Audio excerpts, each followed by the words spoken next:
Good evening. I'm Rex Loy with New Song Church, and it's good to welcome you to our worship at home.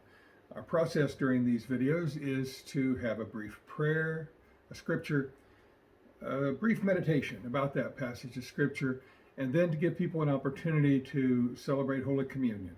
So you may want to pause the video for a few moments, light a candle, take some bread and some wine, have that available, so that you can celebrate communion with the rest of us when that time comes. You may pause the video at this time, come right back. And now, in the name of Jesus Christ, I call us all to come and to worship God. Let us pray together. Lord God, some might call these the dog days of summer, but no dog could possibly enjoy the heat these days have brought. We lift to you, O God, those who stand in 100-degree plus temperatures, hoping to receive food or hoping to be tested for COVID-19. So much of life has been on hold this summer, God. Ball games, fireworks, picnics, movies, vacations, graduation exercises. We lift to you, O God, those who have been forced to cancel plans and dreams. Throughout history, we have heard your encouragement to not be afraid. But so many of us are just that, afraid. We're afraid for our kids to return to school. We're afraid we've lost our jobs. We're afraid of getting sick. We're afraid of dying. We lift to you all those who are living in fear. So many of our friends are living on the edge of things. Foreign college students might be forced to return home. DACA folks might be removed from their homes and families. Some parents from Central America have yet to find their own children. We pray for all those who are living on the edge. We were saddened to hear, O God, the death of Representative John Lewis, an amazing man of faith who continually fought for civil rights and social justice. How sad that he did not live long enough to see the end of racism. May we continue his work, that justice might truly run down like waters. We lift our prayers this evening, O God, in the name of your Son, our Savior, Jesus Christ.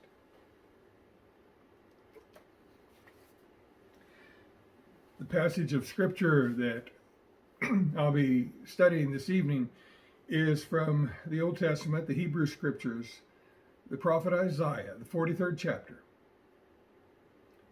Thus says the Lord who created you, O Jacob, who formed you, O Israel. Do not fear, for I have redeemed you. I have called you by name, you are mine.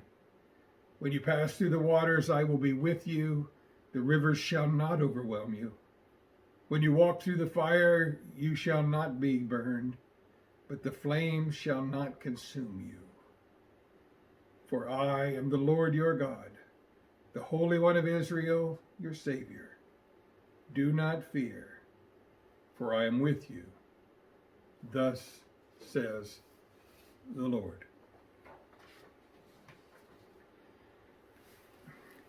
I think it goes without saying that the year 2020 has been a strange time. We have not passed this way before.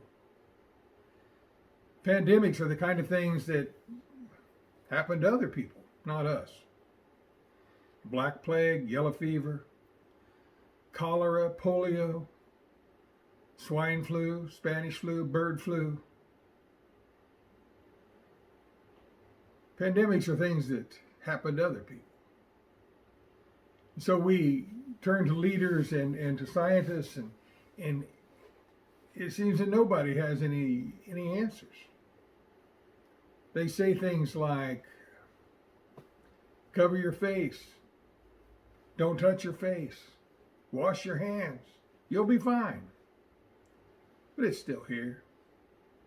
They say things like, stay at home, don't social distance. but it's still here.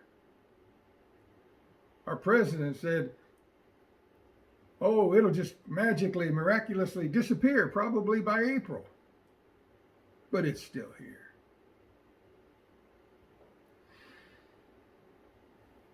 In a short time, they said,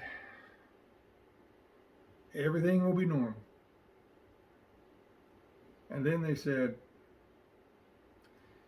we may have to adjust to a new normal, but this doesn't seem normal, not new or otherwise. This feels like we're living in a foreign land. This feels like we are on foreign soil. Now, reading throughout the scriptures, we see references to foreign land and foreign soil. But even though it's in the Bible, the references to foreign land is a human construct. To God, there is no such thing as foreign land. God made this. There is no place in this earth, no place under the waters, no place in the heavens above. There is no square inch in all of creation that is foreign to God. God is here. When our forefathers tried to explain how God created the heavens and the earth, they envisioned that God had made a Garden of Eden, and that God created man and woman and placed Adam and Eve in the garden. And they were happy there in the garden with God. But they messed up and they got kicked out of the garden. But just as God had been with Adam and Eve in the garden, so was God with Adam and Eve outside of the garden. Adam and Eve may have felt like they were on foreign land, but God was there and had been there. When our people were held as slaves in Egypt and being forced to build pyramids as these giant mausoleums to the Egyptian royalty, they escaped into what they called a wilderness. They called it a wilderness because to them it was foreign land. To them, they had never been there before. But just as God had been with them in Egypt, so was God with them in foreign land, in the wilderness. To God, it wasn't foreign. When they entered the promised land, they were thrilled to be with God in this land flowing with milk and honey, and everything was grand until the Babylonians swept down from the north and carried our people off into captivity. And there by the waters of Babylon, we sat down and wept. And our question, how do we sing the Lord's song in this foreign land?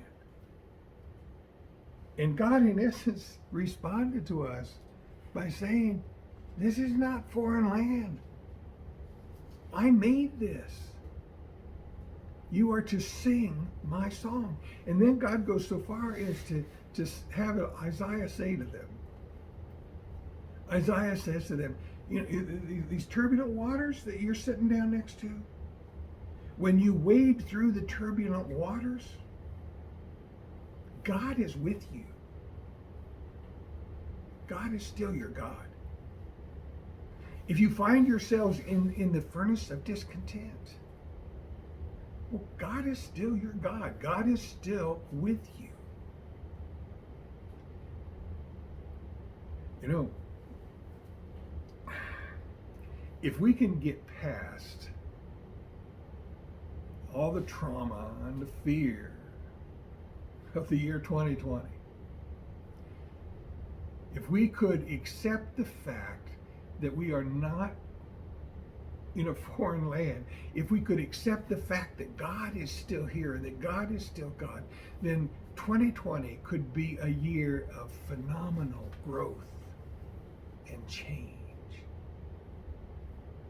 Think, think for a moment about everything we've learned this year.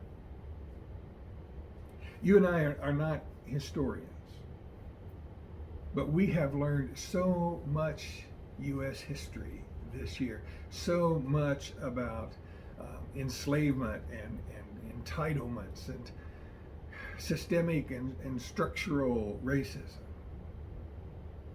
You and I are not, we're not sociologists, but we have learned so much about what is an essential job and who is an essential person.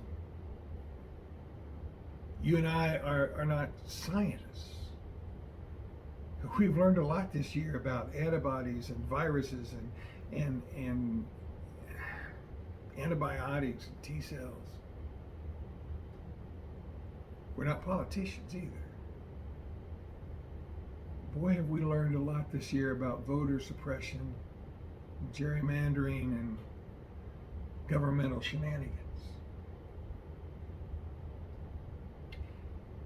When the Hebrews were in Babylon, they thought they were on foreign land. And what God was saying to them is, first, it's not foreign land, it's my land. And secondly, this is a pretty good time to sing my songs. There's a great poem, most of you have heard it, some of you can probably quote it. It's from Maya Angelou, called The Caged Bird. Listen to it for just a moment. A free bird leaps on the back of the wind and floats downstream till the current ends, and dips its wing in the orange sun rays and dares to claim the sky.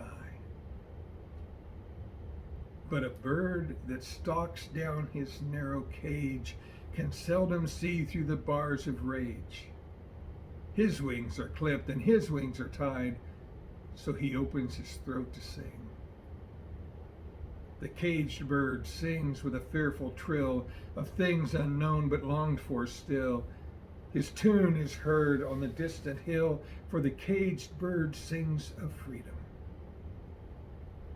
The free bird thinks of other breezes and trade winds soft through the sighing trees, and the fat worms waiting on the dawn bright lawn.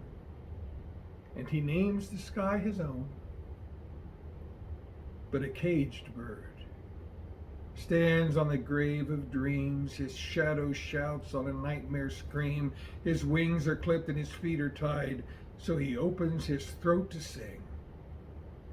The caged bird sings with a fearful trill of things unknown but longed for still, and his tune is heard on the distant hill, for the caged bird sings of freedom.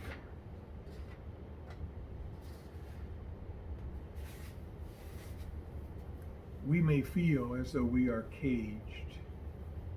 We may feel as if we are enslaved here in what seems like foreign land. If we are afraid to breathe the very air around us, then God is saying to us, mask up. Mask up and be a parent. Mask up and be a spouse. Mask up and be a neighbor. Sing my song in this foreign land. If we're all downcast and worried because we can't go to a church building to worship, then God is saying to us, stay home, light a candle, say a prayer at home, break bread at home, It's not foreign land. I'm there too. I'm your God. Maybe, just maybe, if we see this as God's time and God's land, maybe this will be the year. Maybe this will be the year that we cure societal pandemics like racism and poverty. Maybe that this will be the year that we celebrate indigenous people rather than a Spanish invader. Maybe this will be the year that we embrace rather than denigrate the LGBTQ community.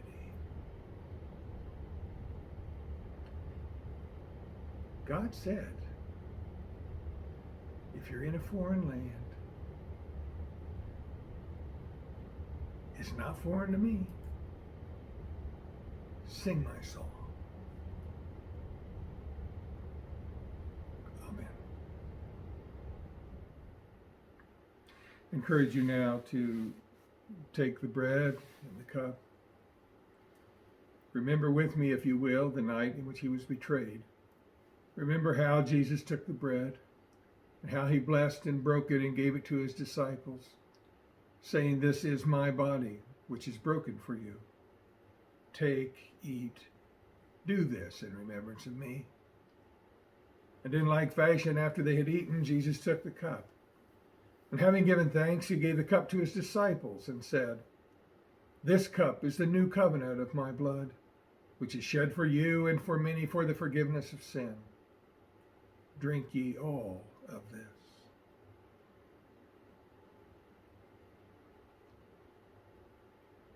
And now, in the name of Jesus Christ, I ask that the Lord might bless you and keep you, that the Lord might make his face to shine upon you and be gracious unto you, that the Lord might lift up his countenance upon you and give you peace.